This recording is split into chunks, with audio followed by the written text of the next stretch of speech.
Uma garotinha soluçava, enquanto implorava desesperadamente: "Não machuque a gente." Naquele exato momento, seu pai milionário chegou em casa e gritou, alterando completamente o rumo dos acontecimentos. Antes de começarmos, não se esqueça de se inscrever no canal e comentar de onde você está assistindo. O trovão ainda ecoava quando João Costa empurrou a pesada porta de madeira da mansão em Alphaville. A chuva castigava São Paulo naquela noite, mas o empresário mal notou que estava encharcado. Algo estava errado, muito errado. A atmosfera dentro da casa era densa, quase palpável, como se o próprio ar contivesse segredos. O silêncio que reinava não era de paz, mas de medo, um silêncio opressivo que fez os pelos de sua nuca se arrepiarem. As luzes estavam diminuídas, as cortinas fechadas apesar da hora. João deixou a maleta de couro cair no chão de mármore com um baque surdo. 6 meses, 6 longos meses longe de casa, mergulhado em negócios, fugindo de responsabilidades que agora pareciam gritar seu nome. "Tem alguém em casa?" Sua voz ecoou pelos corredores vazios. Nenhuma resposta. Apenas o tic-tac do relógio antigo e o barulho da chuva contra as janelas. O empresário afrouxou a gravata, sentindo uma crescente inquietação. Onde estavam todos? Onde estavam seus filhos? Avançou pelo corredor principal, seus passos abafados pelo tapete persa. As fotografias na parede pareciam observá-lo com olhos acusadores. Sara, sua falecida esposa, sorria em cada uma delas, como se soubesse de algo que ele ainda não tinha percebido. Ao dobrar o corredor que levava à ala leste da mansão, João congelou. Ali, encolhida contra a parede, estava Maria Costa, sua filha de 6 anos. A menina abraçava o pequeno Miguel contra o peito, como um escudo humano. O vestido rosa, que ele lembrava ter comprado antes de partir, estava sujo e rasgado na barra. Seus olhos castanhos, tão parecidos com os da mãe, estavam arregalados de pavor. "Maria, Miguel", sussurrou João, dando um passo hesitante na direção das crianças. Foi quando a pequena encolheu-se ainda mais, apertando o bebê contra si. Seus lábios tremeram antes de formar palavras que atingiram João como uma lâmina. "Por favor, não machuca a gente de novo." O mundo de João desabou naquele instante. Aquelas 5 palavras, sussurradas pela voz infantil, cortaram-no como estilhaços de vidro. Ele sentiu o sangue gelar nas veias, enquanto uma onda de náusea o invadia. A fachada de controle que mantinha há meses o empresário bem-sucedido, o viúvo que seguia em frente, o homem que tinha tudo sob controle, desmoronou completamente. "Meu Deus, Maria!" Ele caiu de joelhos, a alguns passos de distância, incapaz de se aproximar ao ver o terror nos olhos da própria filha.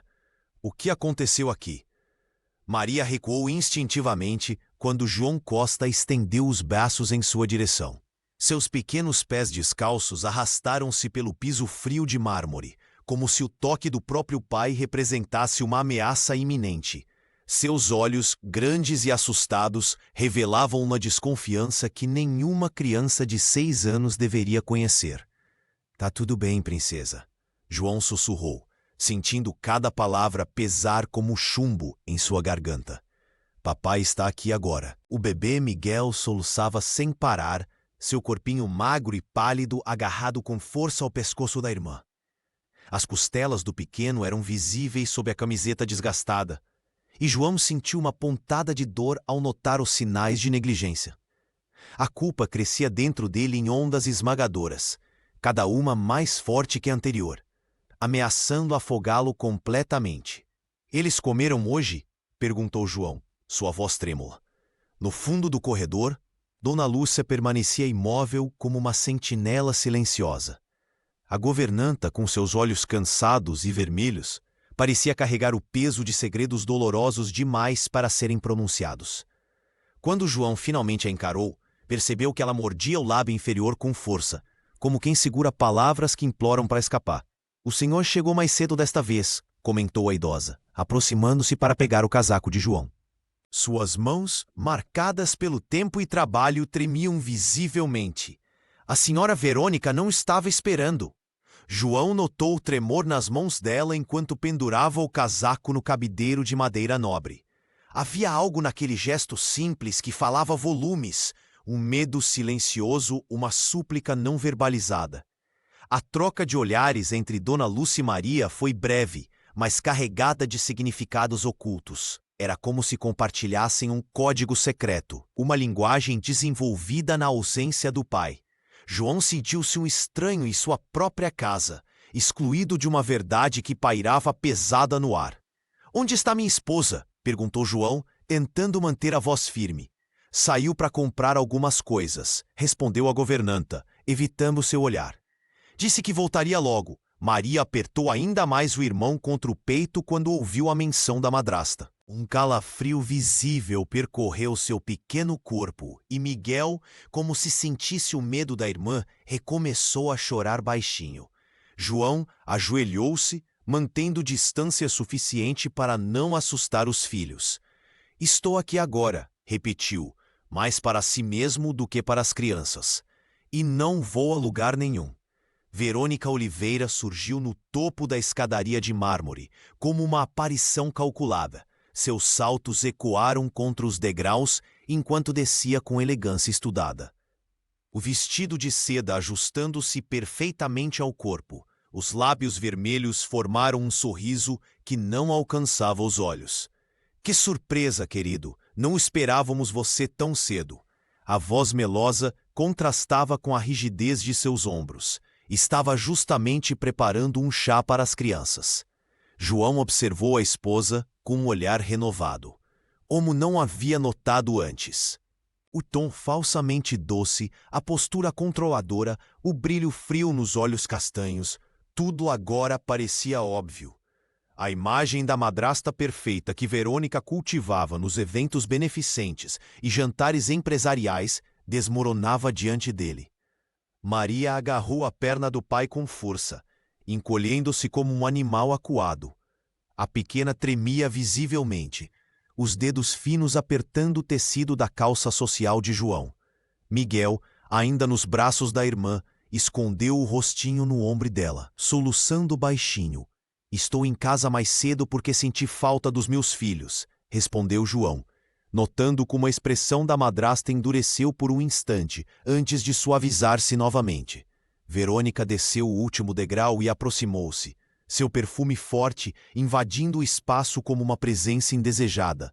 Ela estendeu a mão para tocar o ombro de Maria, que recuou instintivamente. "Eles estão um pouco manhosos hoje", justificou a mulher, retirando a mão com um sorriso tenso.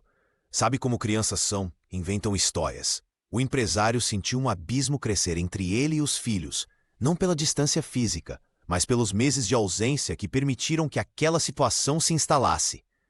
O ar na mansão parecia denso, sufocante, como se as paredes luxuosas guardassem segredos que imploravam para serem revelados. Dona Lúcia apareceu silenciosamente no corredor, as mãos enrugadas segurando uma bandeja vazia.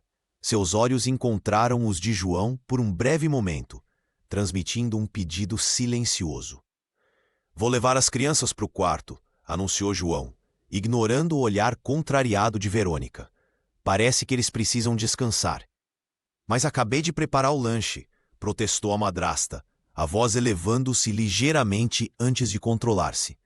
"Tenho certeza que estão com fome." Maria apertou ainda mais a perna do pai, negando com a cabeça. O silêncio da menina dizia mais que qualquer palavra poderia expressar. João pegou Miguel dos braços da irmã, sentindo o corpo leve e frágil do bebê contra seu peito, e estendeu a mão para Maria. "Depois comemos", respondeu simplesmente, conduzindo os filhos para longe do olhar penetrante de Verônica, que permaneceu imóvel ao pé da escada, a máscara de perfeição momentaneamente rachada. Naquela noite, João Posta deitou-se na cama do quarto principal da mansão, mas o sono não veio. Cada vez que fechava os olhos, via a imagem de Maria encolhida no corredor, protegendo Miguel com aquele olhar de pavor. Os sons da casa, antes familiares, agora pareciam carregados de segredos. O pranto abafado de sua filha atravessava as paredes, enquanto o ranger do berço de Miguel ecoava como uma acusação silenciosa. O empresário levantou-se inquieto. O perfume adocicado de Verônica impregnava os lençóis, misturando-se ao cheiro azedo de leite estragado que vinha do quarto das crianças. Nunca havia notado aquele contraste antes, assim como nunca havia percebido tantas outras coisas. Como pôde estar tão cego por tanto tempo? Caminhando pelo corredor escuro, João parou em frente ao antigo quarto de Sara. Hesitou com a mão na maçaneta. Não entrava ali desde o funeral. A poeira dançava no ar quando finalmente abriu a porta, e por um momento sentiu o perfume floral da esposa, como se ela ainda estivesse presente. Guiado por um impulso, dirigiu-se à cômoda de madeira maciça. Abriu a gaveta onde Sara guardava suas cartas e fotografias.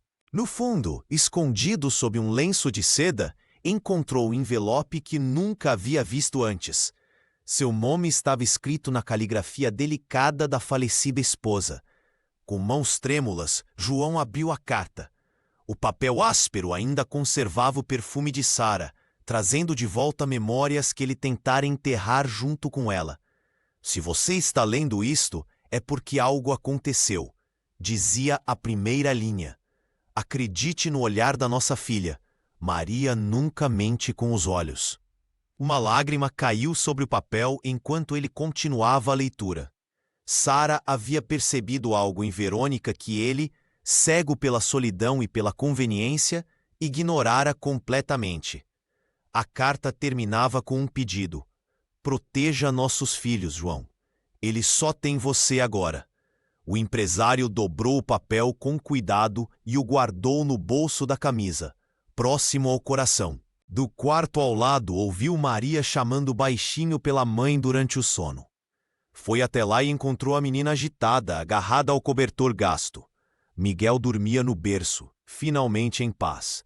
João sentou-se no chão entre os dois filhos e, pela primeira vez em anos, permitiu-se chorar. A carta de Sara não era apenas uma mensagem do passado, era um aviso urgente, um chamado à ação que não podia mais ignorar. Amanhã seria diferente. Amanhã ele começaria a lutar por seus filhos. Após 3 dias observando, João Costa finalmente começou a notar os sinais. Dona Lúcia, a governanta de olhos cansados que servia a família há mais de uma década, deixava pistas sutis pelo caminho. Não eram coincidências, mas um elaborado sistema de comunicação silenciosa. Um prato de comida intocado sobre a pia da cozinha, com uma nota aparentemente trivial. Miguel recusou o almoço novamente. Das roupas do bebê, empilhadas na lavanderia com manchas do dia anterior, indicavam noite sem troca. Na parte de trás do armário do corredor, João encontrou uma caixa com brinquedos quebrados, o ursinho favorito de Maria com um braço arrancado, carrinho sem rodas, boneca sem cabelo. Quando confrontada discretamente, a governanta apenas sussurrou: "Observe com seus próprios olhos, senhor." Seus dedos trêmulos ajeitavam a toalha da mesa enquanto desviava o olhar, temendo dizer mais do que devia. Na manhã seguinte, durante o café, João decidiu ficar em casa em vez de ir ao escritório. Verônica Oliveira entrou na sala de jantar, usando um vestido impecável, cabelos perfeitamente arrumados. Ela serviu chá em xícaras de porcelana com movimentos estudados, como se estivesse em cena. "Mais uma colher de açúcar, querida?" perguntou a Maria com voz melosa. A menina forçou um sorriso tão artificial que partiu o coração do pai. "Não, obrigada", respondeu quase inaudível, os olhos fixos no prato. João observou como sua filha segurava a colher com força desnecessária. Cada vez que a madrasta se aproximava para servir algo ou ajustar o guardanapo, Maria encolhia os ombros instintivamente, como se esperasse um golpe. Miguel, no cadeirão, permanecia quieto demais para um bebê de sua idade. O silêncio entre cada colherada era opressivo. Apenas o tilintar dos talheres contra a porcelana e o tic-tac do relógio antigo preenchiam o ambiente. Verônica falava sobre compromissos sociais e doações para instituições de caridade, mantendo a fachada de esposa e madrasta perfeita. "Não é mesmo, João?" ela perguntou, interrompendo seus pensamentos. "Desculpe, estava distraído." respondeu ele, notando como os olhos de Maria buscaram os seus por um breve momento antes de voltarem rapidamente para o prato. Foi então que João viu, quando Verônica se inclinou para limpar uma mancha inexistente no rosto de Maria. A menina estremeceu visivelmente. Não era respeito nem timidez, era medo puro. O mesmo medo que ele vira no corredor escuro, dias atrás, quando retornou sem avisar. Naquele momento, enquanto o chá esfriava nas xícaras caras, João Costa soube que precisava agir, e rápido. O celular tocou 3 vezes antes que Ricardo Santos atendesse. João Costa apertou o aparelho contra o ouvido, afastando-se para o escritório da mansão e fechando a porta atrás de si. A voz familiar do amigo de infância trouxe um leve alívio em meio ao caos que sua vida havia se tornado. Ricardo, preciso da sua ajuda. É sobre as crianças. E Verônica, disse João baixando o tom ao mencionar o nome da esposa. Enquanto explicava a situação, sentia o peso da culpa por ter estado ausente por tanto tempo, permitindo que aquilo acontecesse sob seu próprio teto.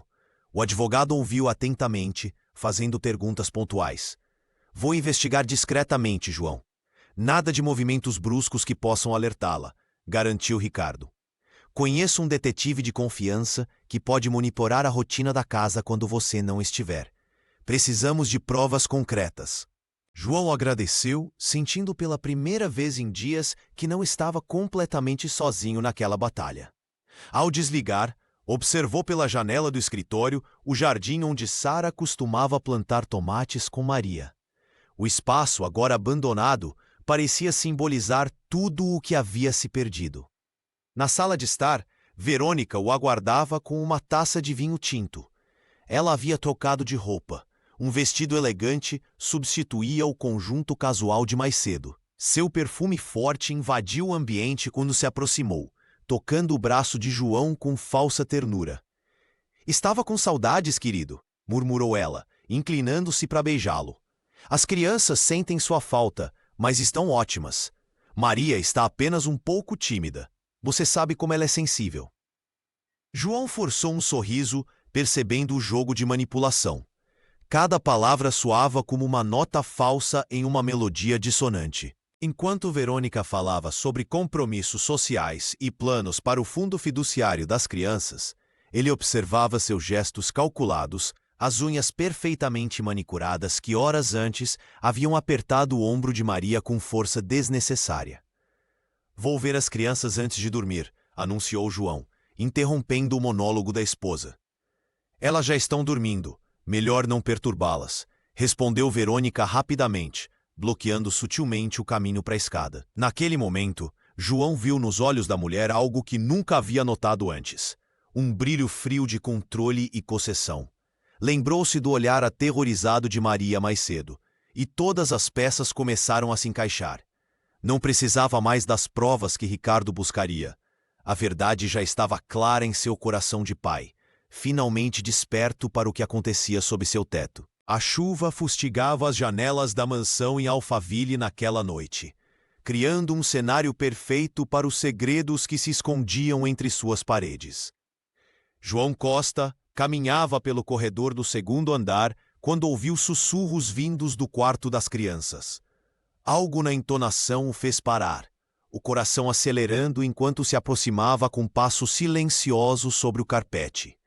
Pela fresta da porta entreaberta, viu uma cena que jamais esqueceria. Verônica Oliveira estava inclinada sobre a cama de Maria, os dedos finos apertando o braço da menina com força suficiente para deixar marcas.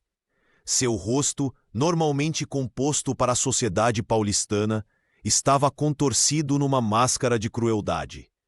Se você contar qualquer coisa ao seu pai, ninguém vai acreditar em você.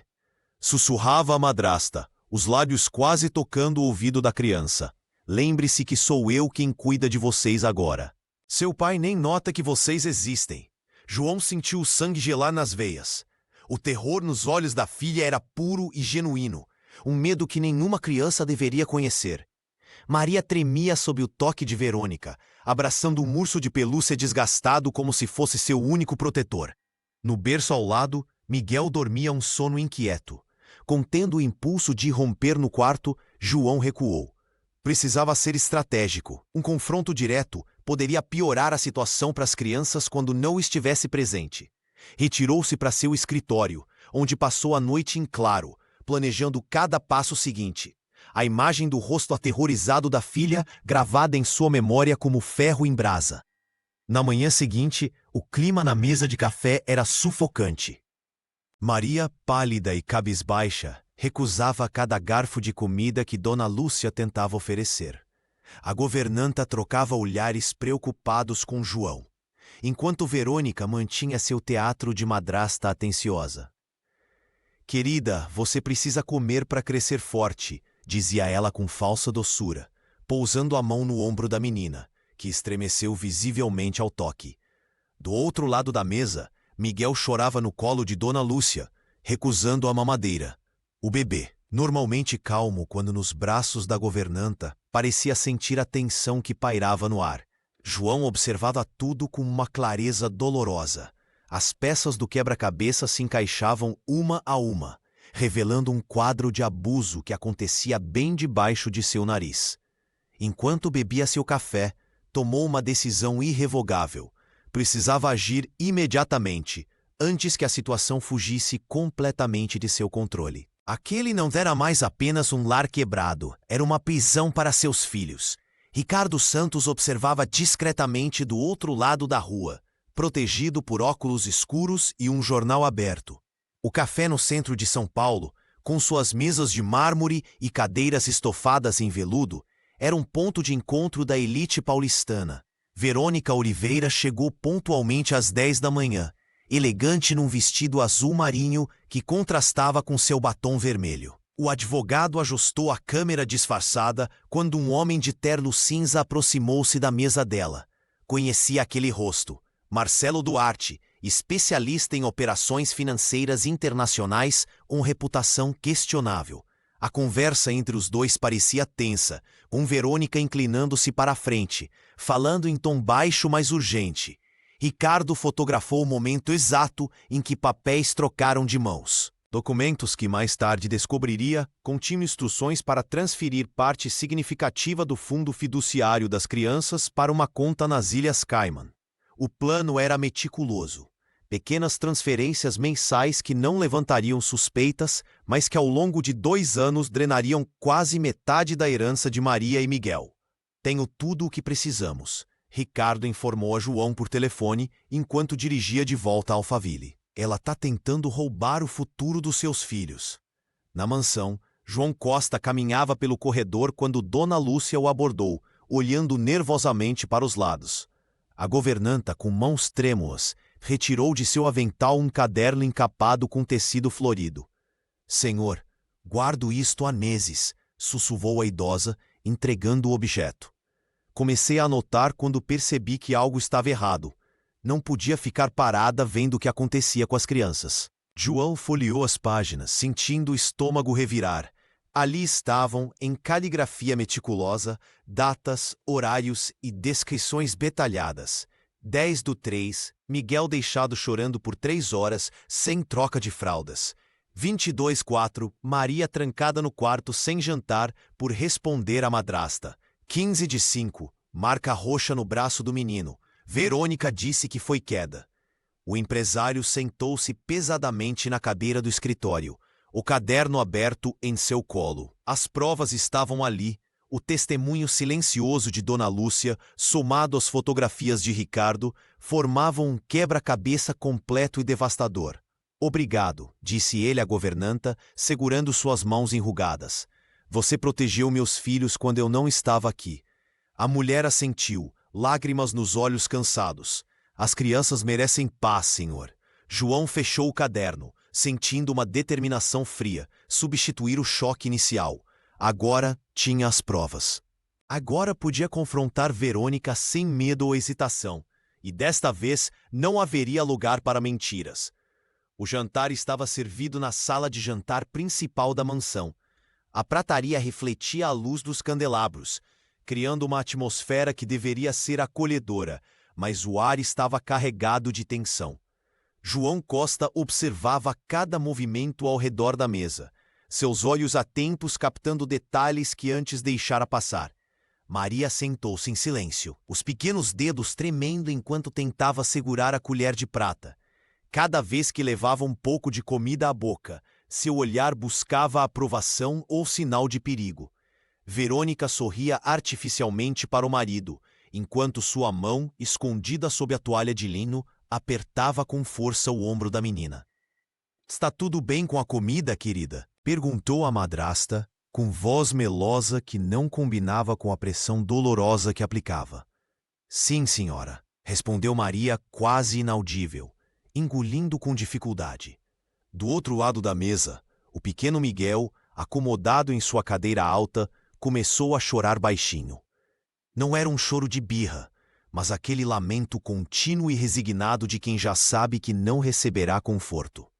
Dona Lúcia aproximou-se para acalmá-lo, mas Verônica dispensou com um gesto brusco. "Deixe que eu cuido do meu filho", disse ela, enfatizando a palavra meu enquanto lançava um olhar gélido para a governanta. João sentiu o estômago revirar. As palavras de sua falecida esposa ecoavam em sua mente. "Acredite no olhar da nossa filha." Agora ele via claramente o que Sara tentara dizer. O empresário observou como Maria encolhia-se cada vez que Verônica se aproximava, como Miguel chorava mais intensamente quando a madrasta tentava tocá-lo. O silêncio era cortado apenas pelo tilintar dos talheres e pelo choro contido do bebê. João percebeu o olhar de súplica que Dona Lúcia lhe dirigia do canto da sala, as mãos enrugadas apertadas contra o avental. De repente, não conseguiu mais suportar. Empurrou a cadeira para trás e levantou-se, interrompendo a farsa daquele jantar familiar. "Hoje vou dormir com as crianças", anunciou com voz firme, sem espaço para contestação. Verônica largou o garfo, que bateu ruidosamente contra a porcelana. "Não seja ridículo, João. As crianças têm a própria rotina e... isso não está em discussão", cortou ele, já se movendo para pegar Miguel no polo. "Maria, venha comigo." A menina hesitou por um segundo, olhando assustada para a madrasta, mas logo deslizou da cadeira e correu para o lado do pai. "Você não pode simplesmente..." começou Verônica, levantando-se também. "Posso e vou", respondeu João, encarando-a diretamente nos olhos.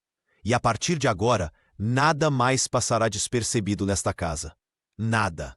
João Costa observava os filhos adormecidos na ampla cama de casal, sentindo o peso de uma verdade dolorosa sobre seus ombros. Maria, com seus pequenos dedos agarrados à manga da camisa do pai, respirava inquieta, como se mesmo no sono não conseguisse encontrar paz. Miguel, aninhado entre almofadas macias, finalmente dormia sem sobressaltos após dias de choro constante. A luz suave do abajur iluminava o quarto, revelando detalhes que o empresário jamais havia notado. Os desenhos de Maria escondidos sob a cama, o urso de pelúcia remendado várias vezes, as marcas de lágrimas no travesseiro. Cada objeto contava uma história de ausência, a sua ausência. "Não é suficiente apenas estar aqui agora", pensou João, acariciando os cabelos da filha com cuidado para não acordá-la. Pela primeira vez em anos, sentiu o peso real da paternidade. Não era apenas sobre proteger, era sobre reparar, reconstruir, estar presente em cada momento. Olhando para o rosto adormecido de Maria, fez uma promessa silenciosa que ecoou em seu coração como um juramento. Nunca mais deixaria seus filhos sozinhos, vulneráveis, desamparados. Quando o sol nasceu, tingindo o céu de São Paulo com tons alaranjados, João já estava de pé. Preparou um café da manhã simples, algo que não fazia desde a morte de Sara, e acordou Maria com gentileza.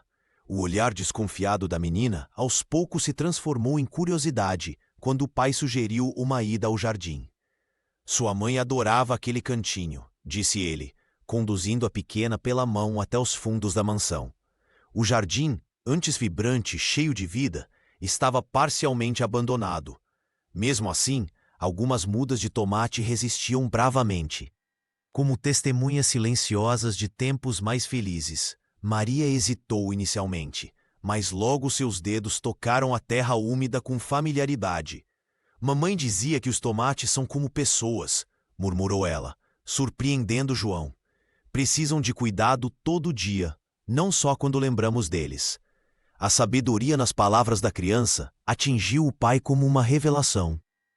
O vento fresco da manhã balançava os cabelos de Maria, enquanto ela se ajoelhava para examinar os pequenos frutos verdes. Por um instante fugaz, um sorriso genuíno iluminou seu rosto, o primeiro que João via em meses. Naquele momento simples, entre a terra e as memórias de Sara, pai e filha encontraram um fio de esperança. João viu naquele jardim uma metáfora para o que precisava fazer: cultivar pacientemente, dia após dia, a confiança que havia sido quebrada. "Podemos plantar mais?" perguntou Maria, olhando para o pai com uma centelha de vida nos olhos. "Todos os dias, se você quiser", respondeu João, sentindo que ali, naquele jardim, começava o verdadeiro caminho de volta para casa.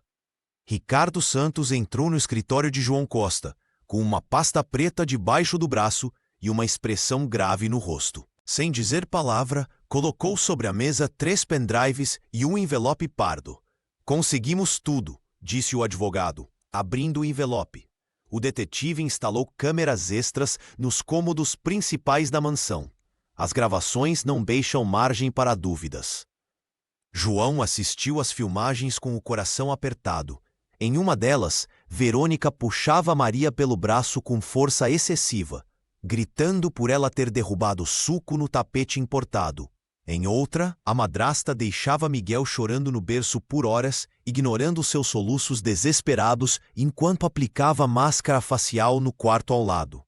"Tem mais", continuou Ricardo, mostrando uma gravação onde Verônica encurralava Dona Lúcia na cozinha, ameaçando demiti-la caso continuasse mimando demais aquelas crianças insuportáveis.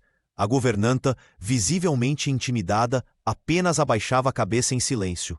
"Isso é o suficiente para um processo de afastamento imediato", explicou o amigo. "Podemos entrar com uma medida cautelar ainda hoje."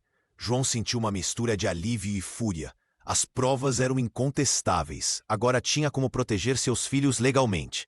Enquanto isso, na mansão, Verônica Oliveira percebia que o marido estava diferente.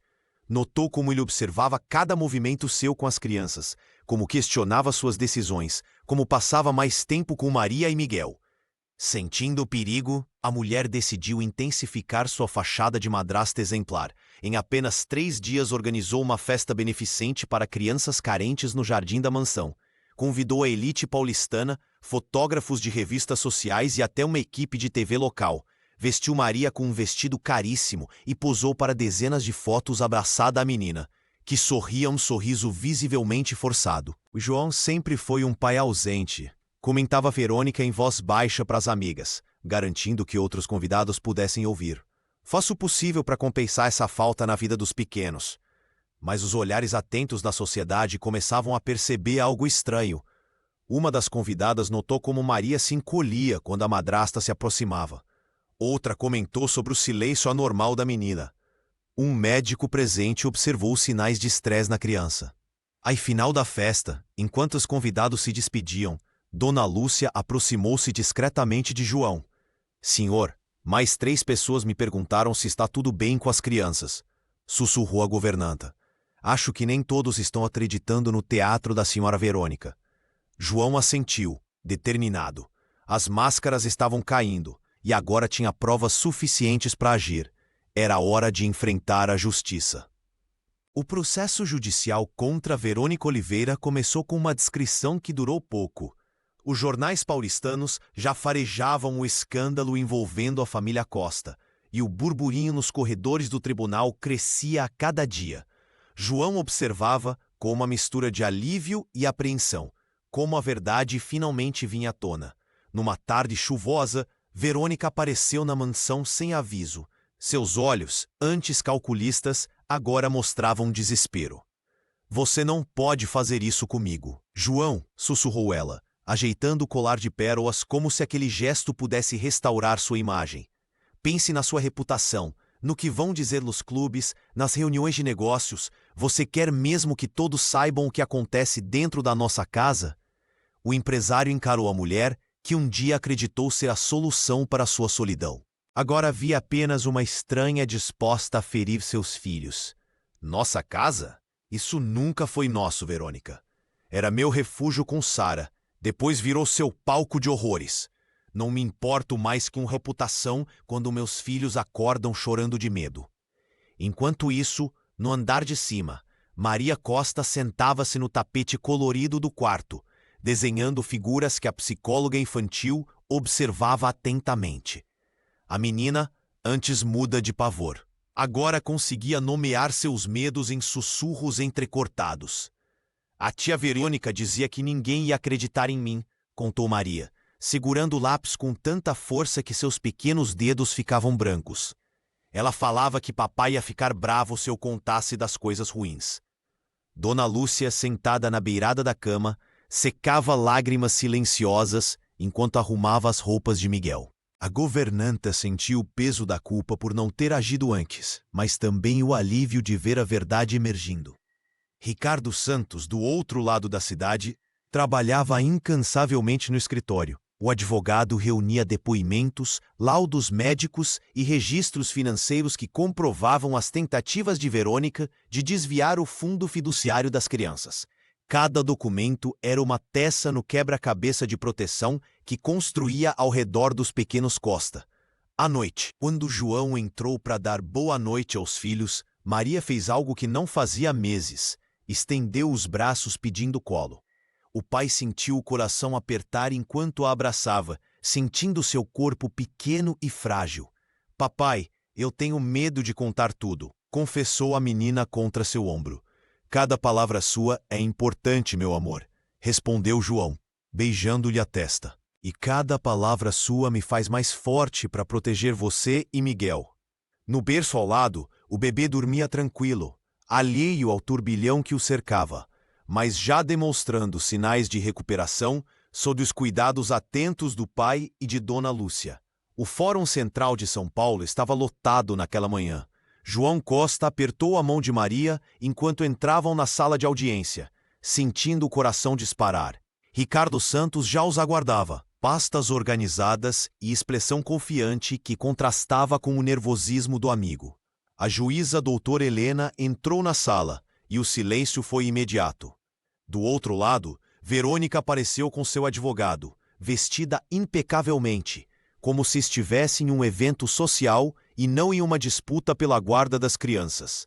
Apresento as provas coletadas nos últimos meses, Excelência. Começou Ricardo, entregando um dossiê completo. Temos gravações de segurança da residência, relatórios médicos do pequeno Miguel mostrando sinais de desnutrição e o testemunho escrito da governanta.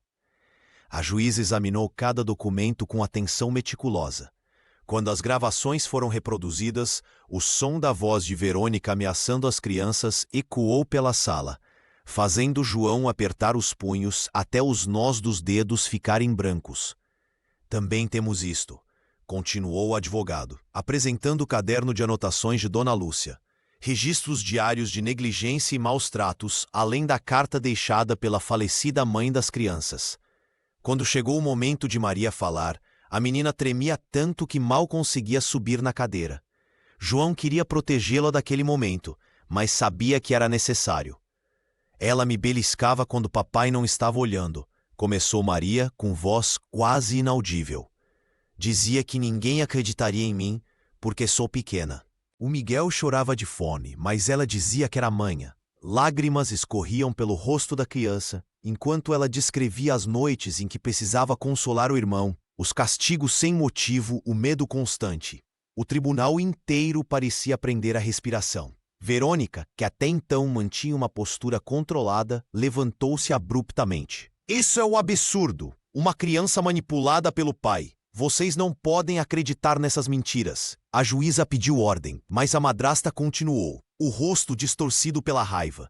Eu dei tudo a esses ingratos. Sacrifiquei minha vida por eles. Seu advogado tentou contê-la, mas era tarde demais. O surto de fúria revelou o que os documentos já sugeriam, a verdadeira face por trás da máscara de perfeição. Quando a juíza anunciou sua decisão preliminar, João sentiu Maria se agarrar à sua camisa. Pegou a filha no colo, sentindo o pequeno corpo relaxar contra seu peito pela primeira vez em muito tempo. Era um alívio imenso, mas também o início de uma longa jornada de recuperação. Vamos para casa, sussurrou ele, enquanto o advogado guardava os documentos.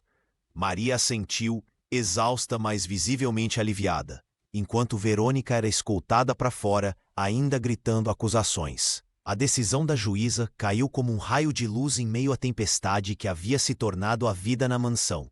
João Costa recebeu a guarda temporária dos filhos com um misto de alívio e apreensão. O documento judicial era claro. Verônica Oliveira deveria deixar a residência em Alphaville imediatamente e estava proibida de qualquer contato com as crianças. Vamos reconstruir nossa família, prometeu João, enquanto observava Verônica recolher seus pertences sob o olhar vigilante de Ricardo Santos. O advogado, sempre atento, garantiu que nada de valor das crianças fosse levado durante a saída apressada da madrasta. Dona Lúcia chorou silenciosamente na cozinha. Não eram lágrimas de tristeza, mas de alívio. Depois de meses testemunhando o sofrimento dos pequenos, finalmente via uma chance de mudança. Suas mãos trêmulas prepararam um chocolate quente especial para Maria, como costumava fazer nos raros momentos felizes. Ela não vai voltar, papai? Perguntou Maria com voz hesitante, agarrada ao seu coelho de pelúcia desgastado. Não, meu amor. Ela não vai mais machucar vocês, respondeu João, sentindo o peso da culpa por ter demorado tanto para enxergar a verdade. Os primeiros dias foram desafiadores. A vitória judicial era apenas o começo de uma longa jornada. Miguel, ainda frágil e desnutrido, precisava de cuidados especiais. João contratou uma pediatra que visitava a mansão 3 vezes por semana, monitorando cada grama que o bebê ganhava. Aos poucos, o pequeno Miguel começou a responder ao tratamento. Seu choro constante foi dando lugar a sorrisos tímidos quando o pai o embalava. João descobriu que o filho adorava ser ninado com uma canção que Sara costumava cantar, melodia que ele teve que reaprender com a ajuda de Dona Lúcia. As noites, antes aterrorizantes, começaram a trazer momentos de ternura. Numa quarta-feira chuvosa, após João terminar de ler uma história sobre princesas corajosas, Maria o surpreendeu. "Posso dormir abraçada com você hoje?" pediu a menina, os olhos ainda carregados de medo, mas com uma fagulha de esperança. João sentiu um nó na garganta. "Claro que pode, filha. Mamãe sempre me abraçava para espantar os pesadelos", confessou Maria enquanto se aninhava nos braços do pai. Naquela noite, deitado na cama com Maria adormecida contra seu peito e Miguel no berço ao lado, João compreendeu que a verdadeira batalha apenas começava. Não bastava ter afastado o perigo, era preciso curar feridas profundas e invisíveis. Enquanto acariciava os cabelos da filha, prometeu silenciosamente a Sara que seria o pai que suas crianças mereciam. O caso dos Costa havia se tornado o assunto do momento na alta sociedade paulistana. Repórteres acampavam na entrada de Alphaville, tentando capturar qualquer movimento da família. João Costa recusou todas as entrevistas, ignorou as ofertas milionárias por exclusividade e manteve os portões fechados. "Meus filhos já sofreram exposição demais", explicou ao amigo Ricardo quando este sugeriu uma declaração oficial para acalmar a imprensa. Em vez de alimentar o circo midiático, o empresário redirecionou toda sua energia para dentro de casa. Pela primeira vez, João aprendeu a preparar o café da manhã das crianças, queimando algumas torradas no processo. Maria ria discretamente ao ver o pai lutando com a frigideira, um sorriso que valia mais que qualquer negócio fechado em sua carreira. As noites ganharam nova rotina. O executivo, antes ausente, agora sentava-se na beira da cama da filha, livro em mãos, e dava vida a princesas corajosas e dragões amigáveis. Depois, caminhava ao quarto de Miguel, embalando-o com canções de niná desafinadas que faziam o bebê sorrir antes de adormecer. Dona Lúcia, que antes observava tudo com olhos desconfiados, agora era a principal aliada de João. A governanta, com sua experiência de décadas, ensinou-o a identificar quando Miguel estava com cólicas e como acalmar Maria após um pesadelo. "O senhor está aprendendo rápido", comentou certa manhã, com um sorriso discreto enquanto o ajudava a organizar os brinquedos espalhados pela sala. Juntos, criaram uma rotina previsível que transmitia segurança às crianças. Horários de refeições, banho e sono tornaram-se rituais sagrados, momentos em que a família se reconectava após anos de distanciamento. O Jardim dos Fundos, antes abandonado desde a morte de Sara, ganhou nova vida. João e Maria dedicavam as tardes de sábado ao plantio de tomates, exatamente como a mãe fazia. Mamãe dizia que tomates precisam de muito sol e carinho para crescer fortes, explicou a menina, ensinando o pai a afofar a terra com cuidado. Aquele pequeno pedaço de terra tornou-se mais que um passatempo. Era um símbolo do recomeço. Cada muda plantada representava um dia sem medo. Cada fruto colhido celebrava a nova chance que tinham como família. Miguel, no colo de Dona Lúcia, batia palmas animado quando o pai e a irmã voltavam do jardim com as mãos sujas de terra e sorrisos genuínos nos rostos. A mansão, antes fria e silenciosa, agora ecoava com sons de vida. Para João, nenhuma reunião de negócio seria mais importante que testemunhar o primeiro dente de Miguel, ou ajudar Maria com sua lição de casa. A disputa pelo fundo fiduciário das crianças se intensificou quando Ricardo Santos descobriu que Verônica havia tentado transferir quase 2 milhões de reais para uma conta nas Ilhas Cayman. João Costa, agora vigilante e determinado, autorizou seu advogado a contratar especialistas em fraudes financeiras para rastrear cada centavo. Ela tentou acessar o sistema 3 vezes na semana passada, explicou Ricardo, mostrando os registros em seu tablet durante uma reunião no escritório da mansão. Mas implementamos protocolos de segurança que bloquearam todas as tentativas. João observava os gráficos e documentos com expressão grave. O patrimônio que Sara havia deixado para os filhos estava finalmente protegido por camadas de segurança jurídica.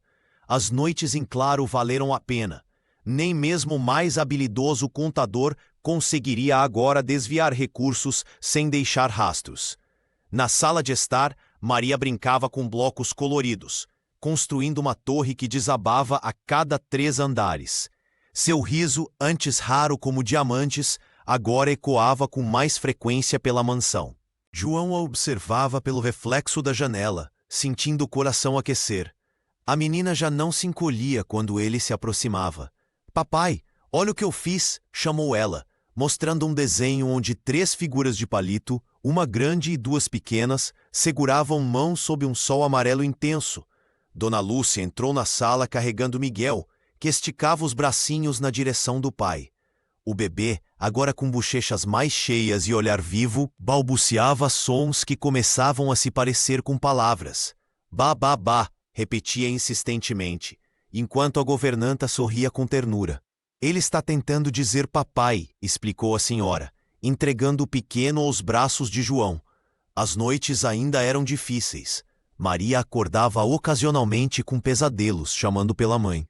João aprendeu a acalmá-la com histórias sobre Sara, como ela adorava plantar tomates no jardim, como cantava desafinada durante o banho, como fazia cócegas nos pés dos filhos antes de dormir. A ausência de Sara ainda pairava como uma sombra sobre a família, mas aos poucos, novos momentos preenchiam aquele vazio. João descobriu que Miguel adorava ser balançado de cabeça para baixo, que Maria desenhava melhor com a mão esquerda, que ambos herdaram da mãe o mesmo formato de sobrancelhas. Ricardo garantiu que o processo contra Verônica seguia firme, com audiências marcadas para o próximo mês. Enquanto isso, João focava no que realmente importava: reconstruir a confiança dos filhos, dia após dia, minuto após minuto, como quem reconstrói um castelo de areia após a maré alta. O sol brilhava suavemente sobre o jardim da mansão, quando João Costa colocou o último balão colorido no portão. Não era a festa extravagante que Alphaville costumava ver, mas cada detalhe havia sido pensado com carinho. A mesa simples, coberta com toalha branca, exibia um modesto bolo de chocolate, o favorito de Maria, decorado com 7 velhinhas coloridas. "Tá tudo pronto, senhor?" perguntou Dona Lúcia, ajeitando os guardanapos de papel. A governanta sorria com os olhos, pela primeira vez em meses sem aquele peso de preocupação constante. "Quase perfeito", respondeu João.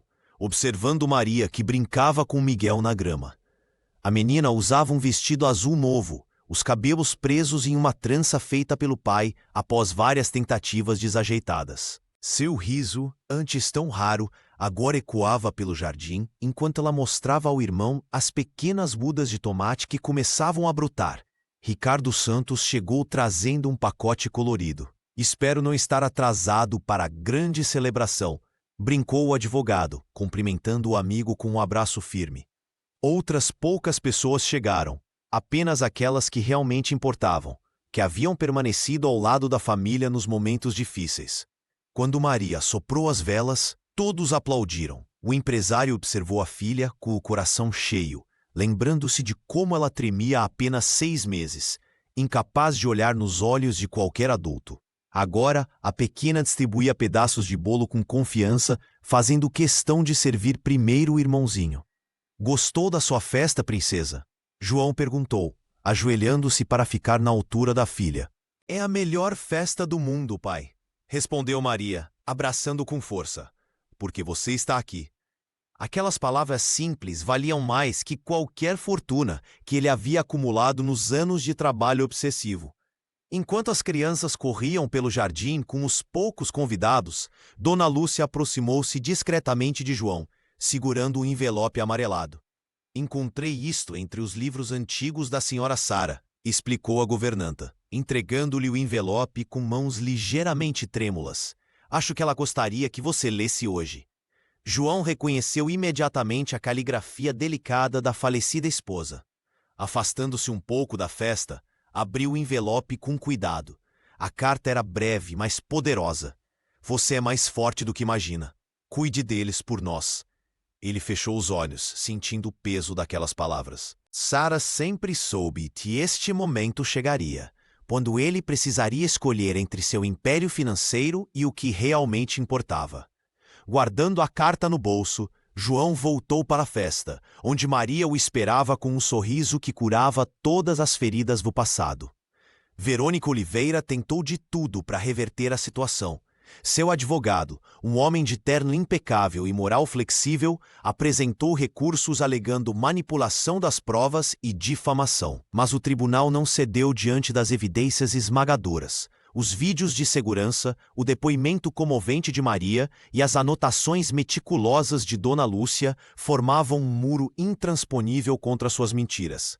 A alta sociedade paulistana, que antes a reverenciava em eventos beneficentes, agora virava o rosto quando ela entrava em restaurantes. Os convites para festas cessaram. As amigas que antes disputavam sua companhia, agora evitavam associar seus nomes ao escândalo. Em menos de 2 meses, a madrasta viu-se completamente isolada, seu império social desmoronando como um castelo de cartas. Ela ligou novamente, informou Ricardo Santos, folheando documentos em seu escritório. Ofereceu um acordo para abrir mão da guarda em troca de uma pensão vitalícia. João Costa observava a cidade pela janela panorâmica, sentindo uma estranha leveza. Seu patrimônio continuava intacto. O fundo fiduciário das crianças estava protegido, mas algo mais profundo havia mudado dentro dele.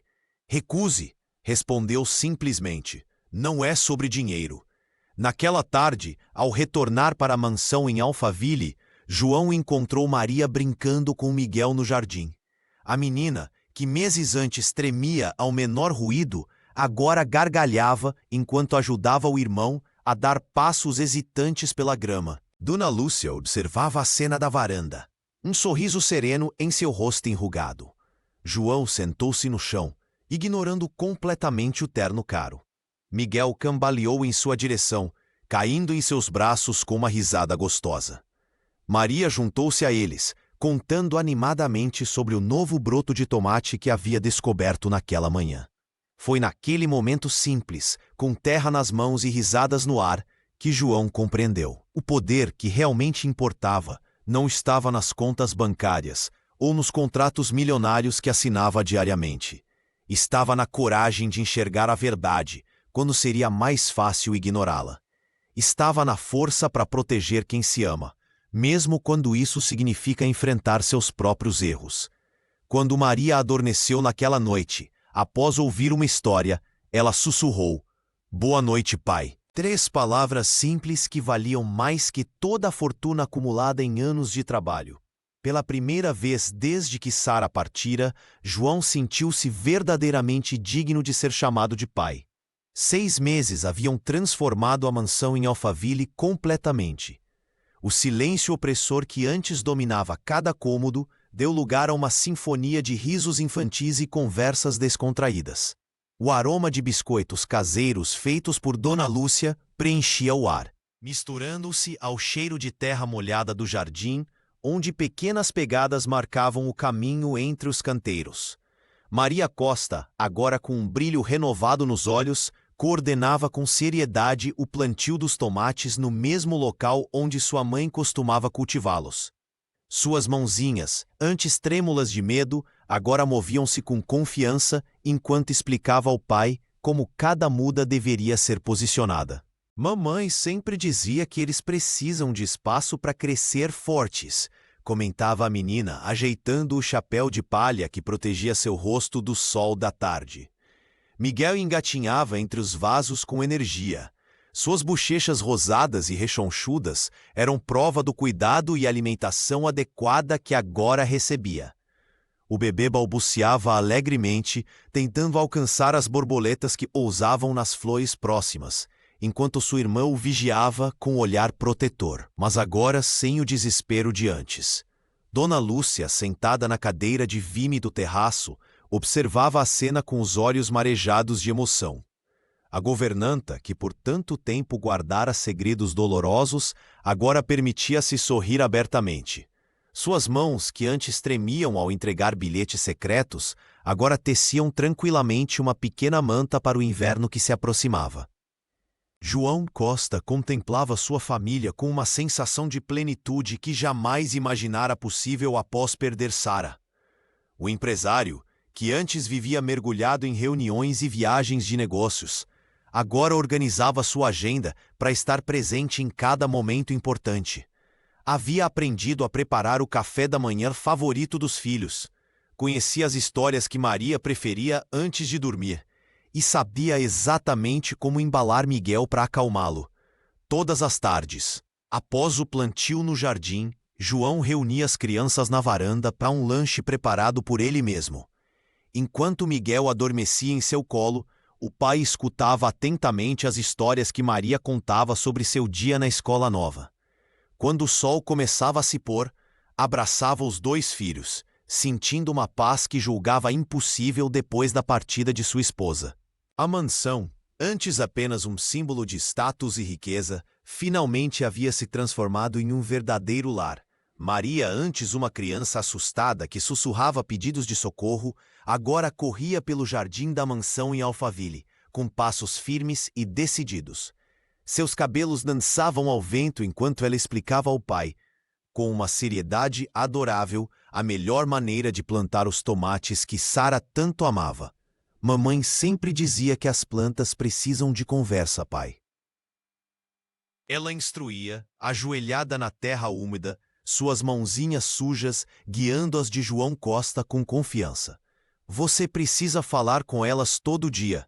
Miguel, agora um bebê saudável e risonho, engatinhava entre os canteiros, suas bochechas rosadas refletindo a saúde que antes lhe faltava.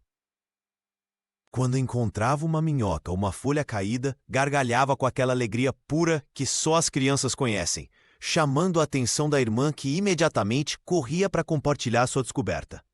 Dona Lúcia observava a cena da varanda, seus olhos antes cansados, agora brilhando com uma paz que parecia impossível 6 meses atrás. A governanta preparava a limonada fresca, satisfeita em ver a casa finalmente transformada em um lar. "Pai, olha o que o Miguel achou!" exclamou Maria, erguendo uma pequena pétala branca. "É igual aquelas flores que a mamãe plantava perto do muro, lembra?" João sorriu, sentindo aquela mistura de alegria e melancolia que se tornara sua companheira constante. A dor da ausência de Sara nunca desapareceria completamente. Era uma cicatriz em seu coração, mas agora ele sabia conviver com ela sem se deixar paralisar. O empresário, que antes conhecia apenas o valor das coisas, Agora compreendia-se o verdadeiro significado. Não era o fundo fiduciário nem a mansão que importavam, mas os pequenos momentos como este, o sorriso de Maria, o balbuciar de Miguel, a tranquilidade de uma tarde em família. Ricardo havia comentado na semana anterior, durante uma visita casual, como João parecia outro homem. O advogado, testemunha de toda a transformação, não escondia o orgulho pelo amigo que encontrara forças onde parecia não haver nenhuma. Enquanto o sol começava a se pôr, pintando o céu de São Paulo com tons alaranjados, João reuniu os filhos em seus braços. Miguel aninhou-se em seu peito enquanto Maria apoiava a cabeça em seu ombro. "Vocês são minha vida inteira", murmurou, sentindo o peso doce daquelas pequenas vidas confiadas a ele. "Prometo que estarei sempre aqui." E sob o céu do entardecer brasileiro, João Costa finalmente entendeu que o amor, quando verdadeiramente desperto, não apenas salva vidas, ele as transforma completamente. Olhando para seus filhos, fez uma promessa silenciosa que selaria seu destino para sempre. Nunca mais deixaria de ser o pai que eles tanto precisavam e mereciam.